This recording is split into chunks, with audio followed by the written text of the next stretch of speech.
Hi friends, তোমরা সবাই কেমন আছো? আসলে সবাই খুব ভালো আছো, আমিও ভালো আছি। আজকে তোমাদের সাথে আমার মিনি কিচেনে শেয়ার করব কামরাঙা মাখা। এখানে আছে 3টে কামরাঙা, আর এই বাটিটাতে আমি রাখার জন্য নিয়েছি। এখানে আছে লঙ্কা গুঁড়ো, আর এটা হচ্ছে বিট নুন।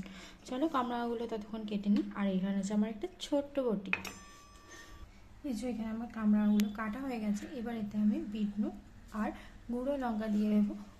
তোমরা পারলে গুঁড়ো লঙ্কাটা অ্যাভয়েডও করতে পারো, কিন্তু গুঁড়ো লঙ্কাটা দিলে টেস্টটা খুব সুন্দর আসে। দিয়ে দিয়েছি আমি বিট নুন।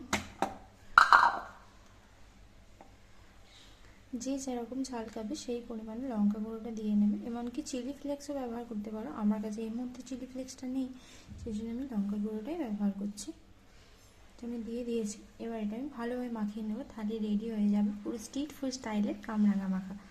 এই যে এখানে পুরো আমার কামরাঙা মাখাটা রেডি হয়ে গেছে।